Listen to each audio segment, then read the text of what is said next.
जबलपुर के रांची में रहने वाले एक वाहन चालक मंजीत सिंह ने पुलिस अधीक्षक को अपना शिकायती आवेदन सौंपते हुए मामले की निष्पक्ष जांच की मांग की है। शिकायतकर्ता मंजीत सिंह का कहना है कि जब वह विगत दिनों पहले आरटीओ कार्यालय पहुंचा और बिटिया के नाम पर 2 पहिया वाहन गाड़ी करानी चाहिए तो वहां मौजूद कर्मी और अधिकारियों ने 3000 रुपए की रिश्वत की मांग की। पैसा मांगने की बात पूछी गई तो आरटीओ कर्मियों का कहना था कि इंदौर में चुनाव होना है और एक बड़ी पार्टी के नेता को पैसा भेजना है। वाहन चालक के इस खुलासे के बाद राजनीतिक क्षेत्रों में हड़कंप मच गया है। हम आपको बता दें कि पिछले दिनों आरटीओ कार्यालय में कुछ कर्मचारी से मारपीट का एक मामला सामने आया था, जिसमें वाहन चालक के खिलाफ शिकायत दर्ज कराई गई थी। शिकायतकर्ता का आरोप है कि पूरे मामले में आरटीओ के द्वारा सुनील तिवारी से मिलने को कहा गया। सुनील तिवारी के द्वारा मुझसे वाहन स्वामी के न आने की दिशा में 3000 रुपए की मांग की गई तो मेरे द्वारा व्यक्तिगत रूप से साहब से मिलकर पैसे देने में कई बार असमर्थता व्यक्त की गई। आरटीओ के द्वारा मुझे आचार संहिता का हवाला देकर यह कहा गया कि आप तो पुराने जानकार हो, अभी कोई पैसे कम नहीं हो पाएंगे, ऊपर से बहुत दबाव है, चुनाव चल रहे हैं, पैसा ऊपर इंदौर में मंत्री जी को भेजना है। मंजीत सिंह द्वारा आज उपस्थित होकर एक आवेदन पत्र दिया गया है कि 21 मार्च को इनने वाहन विक्रय हेतु ऑनलाइन फीस जमा की थी। जब ये आरटीओ कार्यालय गए थे तो कुछ लोगों के द्वारा इनसे अवैध रूप से राशि की मांग की गई और इनका कहना था कि कुछ का व्यवहार भी अच्छा नहीं था।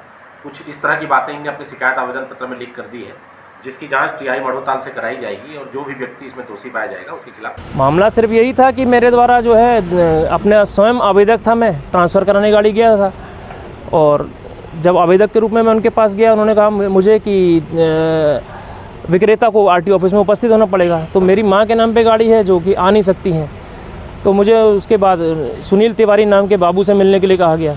सुनील तिवारी के बारे में बाद में मालूम चला कि यह व्यक्ति तो रिटायर्ड बाबू है और पब्लिक साहब का जो लेन देन का काम देखता है। मैं उनके पास मिलने पे गया तो उन्होंने कहा मुझे कि 3000 रुपये लगेंगे विक्रेता के ना आने की दशा में। उसके बाद मैं साहब के पास विरोध जाहिर करने गया तो उन्होंने मुझे 2 दिन बाद बुलाया। 2 दिन के बाद शांति से बैठ करके उन्होंने मुझे समझाया कि यार अभी आचार संहिता लगी हुई है और मंजीत अभी तो पैसा पूरा लगेगा, अभी पैसा कम नहीं हो पाएगा।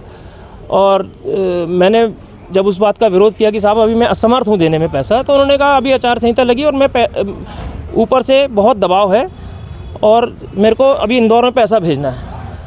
और एक बड़े नेता का जो वर्तमान में मंत्री भी हैं और उनका नाम लेकर आ गया कि मुझे पैसा वहाँ पर ऊपर पहुँचाना है, तो अभी पैसा कम नहीं हो पाएगा। तो इस बात की सूचना जो मेरे द्वारा फिर मैं भौचक्का रह गया और वापस आया और दूसरे दिन मैं उनके पास फिर से एक बार शिकायत लेके गया तो साहब के साथ में 2-3 लोग और भी थे जो कि शराब भी पिए हुए थे। उनके साथ साहब ने भी मेरे साथ एकदम झूमा झपटी शुरू कर दी और इस बात की पूरी सूचना जो कि मंत्री जी के लिए पैसे मांगने की सारी सूचना जो है मेरे द्वारा जिला निर्वाचन अधिकारी चुनाव आयोग को, कलेक्टर महोदय को पूरी सूचना लिखित में मेरे द्वारा दी गई।